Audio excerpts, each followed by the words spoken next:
Hello everyone, welcome to FlatWebTV, the monthly show where we talk about the top news and happenings in the world of Flatland BMX. My name is Justin Hoey. And I'm Anthony Bulio. And this is FlatWebTV.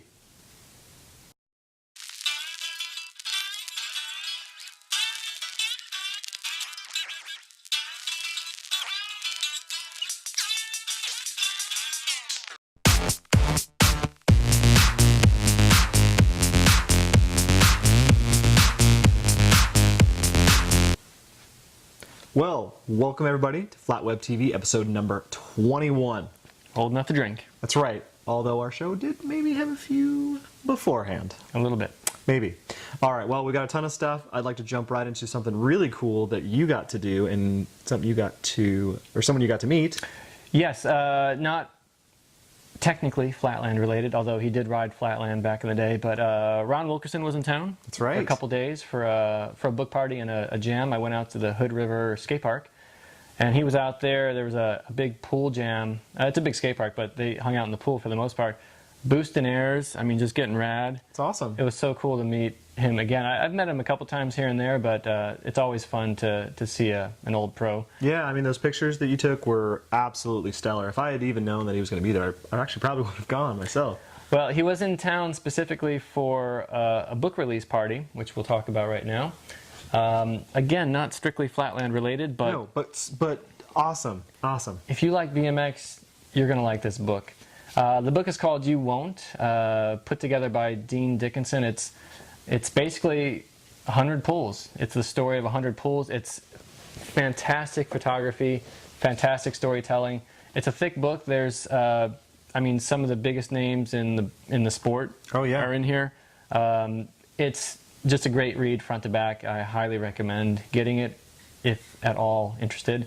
Contact Goods BMX. I think also maybe blurb.com, but yeah. Contact Goods BMX. He'll hook you up. Yeah, it's definitely a really cool book. I know they've been working on it a while. I've known Dean for many years. I've bumped into him at a couple different contests here and there over the years, and crashed at the same hotel and hung out with him. Really cool guy, super cool book. So check it out. It's called You Won't, 100 Pools, written by Dean Dickinson, which is not the only Flatland in print thing we want to talk about today. Right. The more Flatland related one. I love getting magazines. I get art every month. I've got an Encounter now, of course, Ride BMX, but this one I was super stoked to get. Issue 13 officially of Aggro Rag. Younger, newer riders might not be completely familiar with Aggro Rag. I actually wasn't. Why don't you tell our lovely viewers? Very quick history. So late 80s, the Plywood Hoods, Mike Daly did a very cool thing along the lines of what Club Homeboy was doing a very DIY zine. So we're talking photocopiers and Xerox machines and, you know, putting it together on the cheap. So this is the first issue in 20 some odd years. It's full of cool interviews and not like this nostalgic back in the day. Yeah, it's almost like it's a really good documented piece of history. You know, like you said, it's not like, oh, you know. Yeah. I hate that. Yeah, great interviews from Chad Johnston, Jerry Smith, Derek Schott.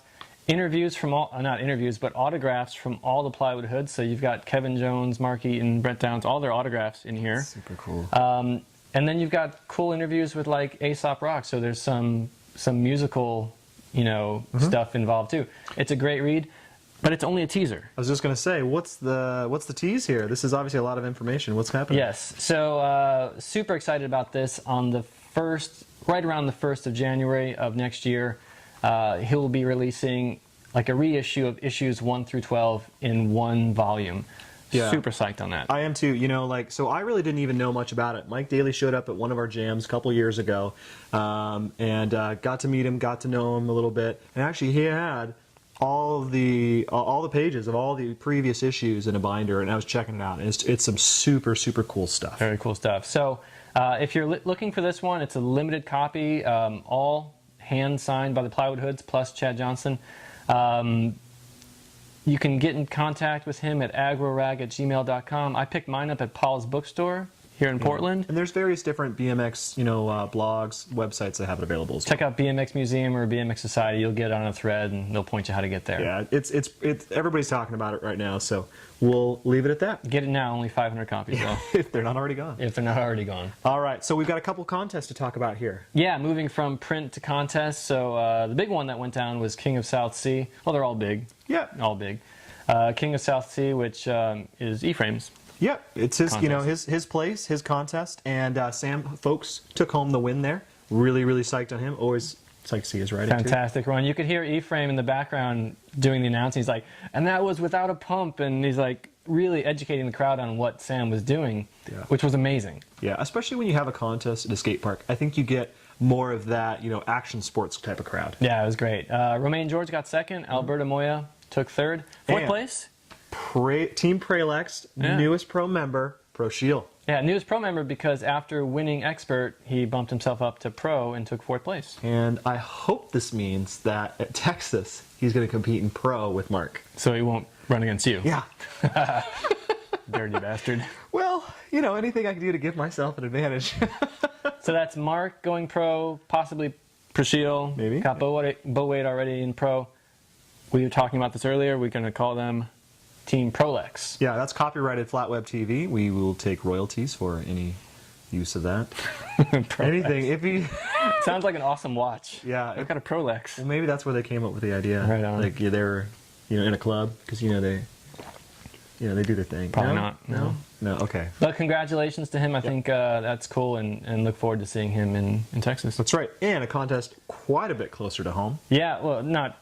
Comparatively, yes. Yeah. The prequel contest in Colorado went down. Their scene is really pushing forward and growing and doing jams every month, and they put together what turned out to be a pretty nice contest. That's right. And Colorado in itself, I think they're doing what Ephraim had talked about. Really getting out there, doing contests, doing jams, grassroots, really getting people involved and making people aware.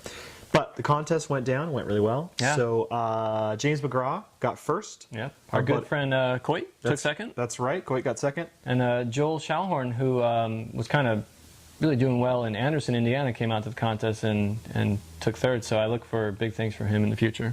Absolutely. Yeah. So it's time now.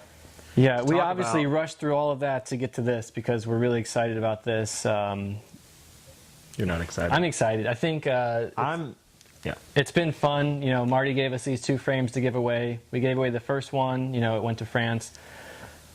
Excuse me. This one is going to at least stay in North America. Yep.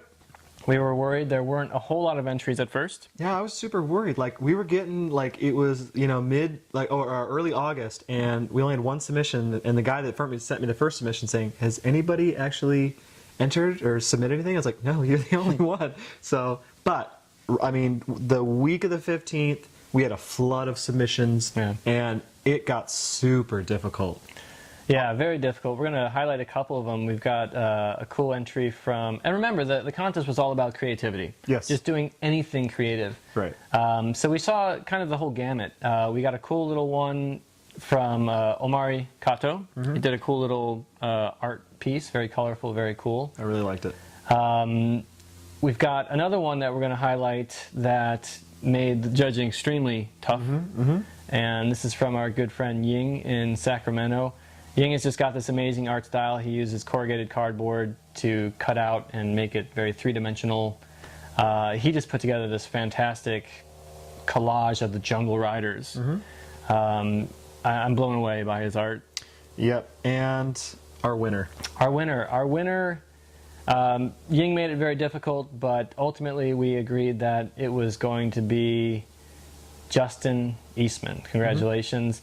You will see why in just a second. He put in a ton of work into this multimedia video, for lack of a better word. That's right, and from the online chats or the email exchange I had with him, he created all the pieces here, so it's all all his work. Yeah, congratulations to him. You get the red Jungle Rider frame. Unless you want to sell it, there might be somebody interested in buying it. We'll talk. Look, man, I didn't get the blue one. You don't get the red one. That's the deal. So without further ado, we are going to show Justin's winning entry. And again, congratulations to him, and thank you to Jungle Rider for these 2 frames. So check it out.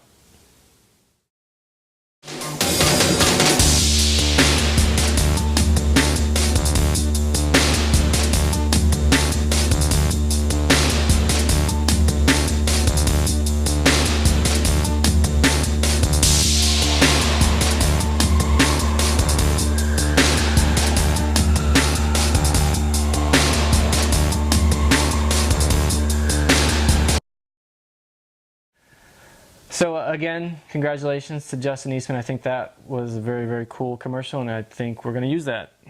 Yeah. I think it's a good trade. Yes, frame for a commercial. Yeah. Or money, just saying.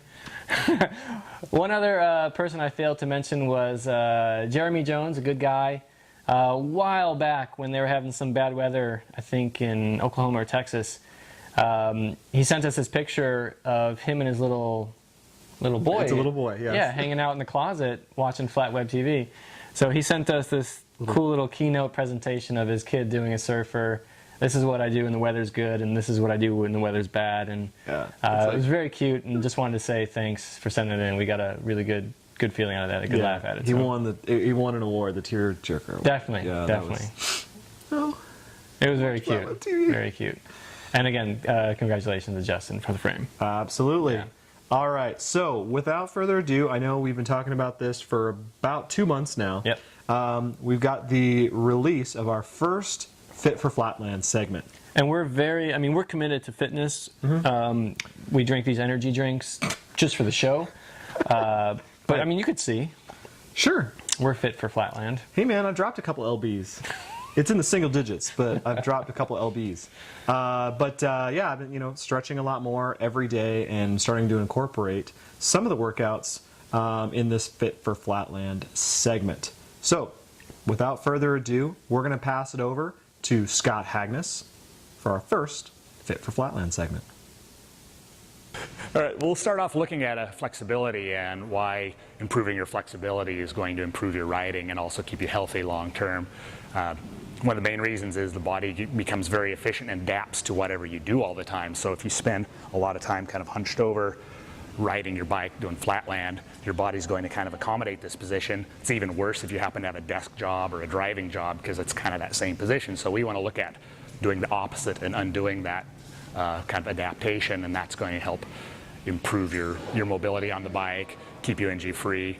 I like to think of if you have restricted mobility, it's kind of like parking brakes on your body. You're already kind of fighting yourself to do the same movement. So the more full range of motion you keep in your joints, the better. Also the less kind of jamming in the joints when everything's loose. So we'll start off by looking at the hip flexors and the quads, which are typically a big problem area. We call this the death stretch, and if you haven't ever tried it, you'll soon find out why. So you want to start with your knee all the way against the wall. That's your goal, is to be able to do this, as you see me doing the first shot. If you can't do that, though, space your knee out 6-8 inches, whatever you need to be able to get in the proper positions, and over time work your way back.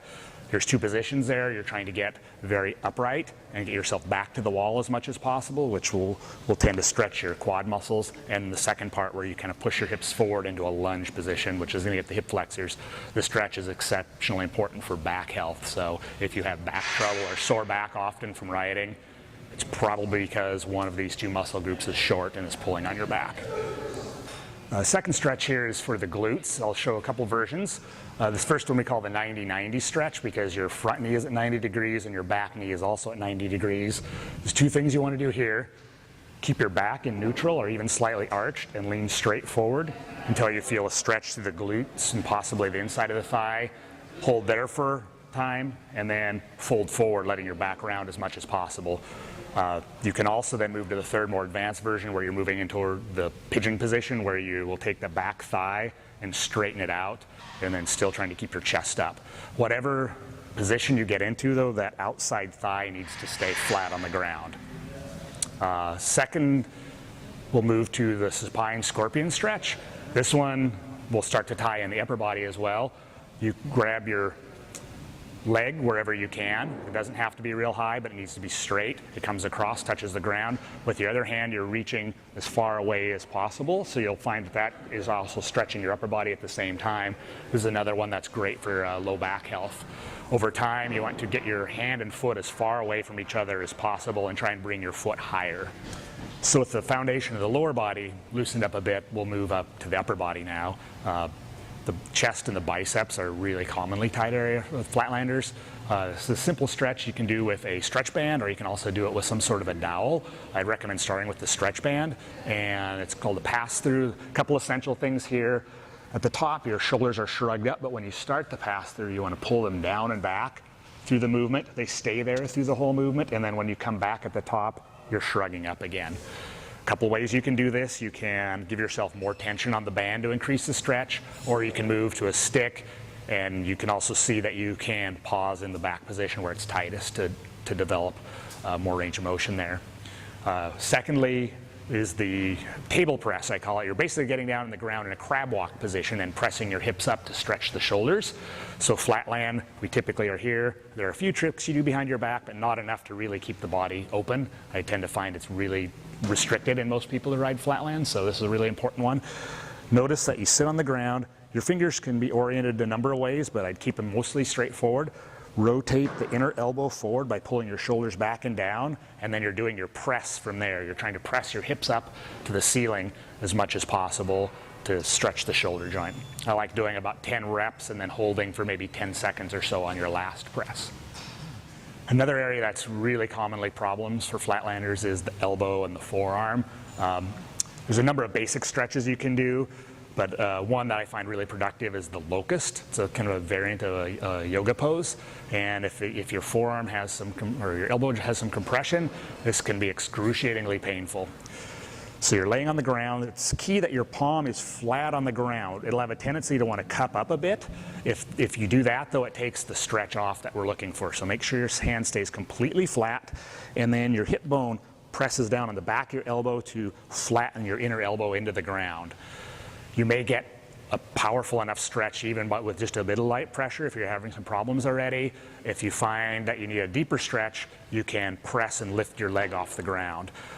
Do both sides. You may find that one side is far worse than the other. As an example, I can do one side really well, the other side is quite painful. If you can do both pretty well, you can do both hands at the same time and then press both legs up. So the final one here is the low squat position. It's kind of stretches many, many different muscles at the same time. It's a natural human position. A lot of the world, this is how they sit and eat meals, and it's a perfectly healthy position to be in. It's one that you want to be able to spend 5 to 10 minutes in comfortably. So a couple keys are that it's all about relaxation. This shouldn't be a tense position, and that your feet need to track ideally almost straight forward. At first you may find that you have to be all wide and your feet will be spread way out. If that's so, you can learn it there initially, but to improve it, you want to slowly bring your feet in and track them straight forward. So this is going to stretch your calves, your ankles, hip flexors, groin, low back. It's a good one to do when you're all done and kind of finishing out, or to do any time throughout the day. So the ideal time to do these stretches is not really before you ride. It would be best after you ride, or at other times during the day. So maybe a dedicated PM stretching time after you're all done riding. The idea is you're getting rid of those tensions that the riding created. For warming up, if you were going to do any of these, the low squat can be good, or the very first one, the death stretch, is good because opening that up will keep you much freer on the bike. You can, depending on how much time you have or how much work you feel you need to do on these, you can do them many times a week. Several repetitions through things can be often helpful. As far as holding times, start lower and build up, but you want to be able to work to where you can do a couple minutes in the death stretch, for example. Same with the locust stretch. The table, I like that as more active. You're pressing up and holding. So in general, you're working toward a couple of minutes per movement. Well, thanks, Scott. We really appreciate you taking the time to help us out creating this awesome Fit for Flatland segment so you can be Fit for Flat! But anyway, we've got 2 more of those Fit for Flatland segments coming in the next 2 months. And then after that, we'll be releasing it, and as actually one big package for everybody. Yeah, it's especially helpful for us older guys that aren't as flexible as we used to be. And, you know, it's a good habit to get into, stretching. You know, everybody does it. It doesn't take much time. Just do it. Exactly. Scott's, he's got some great advice. He's got some great experience as a Flatland rider and obviously as a fitness professional. For sure. So, we've got some stuff coming up. Well, yeah, just before we wrap up, we went to the Vancouver annual jam. It was awesome. I mean, you saw that guy do that. Oh, wow. I mean, he was on this really cool 20-inch bike. And then so sick. The wheels that... Oh, and that guy with that colored shirt. We haven't seen him in... And the guys we haven't seen forever. It was great. It was an awesome jam. Yeah, we really hope you guys enjoy, all the footage and stuff from that. Yes. Another awesome event that went down was the UK Flatland Championship in Bristol. Maddie Hemmings put this on. That's right. And I'm really excited for... Lee Musselwhite took home the big win. And to Josh Bryars getting second place and Andy Hale in third. It was really, really cool, and really excited to hear more about any more in that series. For sure. So. And then upcoming, we've got one of the most anticipated events of the year, the Red Bull Circle of Balance. That's right. And there have been a ton of interviews on global-flat.com. Yeah, that's great. They've been doing a ton of really good coverage on it. I don't want to take anything away from their coverage. I think they're doing a really good job with it. So go check that out if you haven't, and get psyched for that contest. Can't wait to see what comes out of it. Absolutely. So, with that, closing remarks. Another one in the books. I can't believe it, number 21. Yep. So, obviously, if you're watching us, you know you're watching us on one of the many ways, whether it's YouTube, Vimeo, iTunes, Android, whatever it is, you're watching us, and share it with any of your Flatland friends. Or your girlfriends, your wives, your sisters, your uncles. Yeah, and we're really going to try to push to release this a little bit more on YouTube first. We're having some issues with Vimeo, so our apologies. Yeah, it takes a while. Yeah, it's kind of lame. We're also on Instagram. I'm on Everyday Paradise on Instagram, and you are? FWTV_Anthony. You like that synchronous thing again? I can't remember. I don't know why I remember. Also, I'm on Twitter. It's twitter.com/everydaytropic. Yep. And obviously, you can connect with us on Facebook, facebook.com/FlatWebTV. Wow. What happened? FlashWebTV. FlashWebTV. We're changing the name to the show. That's right. Yeah. Summer is unfortunately basically finished. I mean, it's September now. It's starting to get cool. My 8-week vacation is over. It's over. But what a summer it's been. We look forward to, a productive winter. Keep writing, keep putting those edits out. That's right. And with that, my name is Justin Hoey. And I'm Anthony Bulio. And this was FlatWeb TV. So. Oh, that camera's on. Hi there. Hi, everybody. Didn't know you were watching us. I'm a little embarrassed. Yeah, I don't really know what to say right now. Okay. Okay. That's the good stuff. Okay. Wow. Should I shut that? Oh, the urines? The peeing? Yeah. The pee trickle? Yeah, maybe. Trickling. Turn off the pee fountain.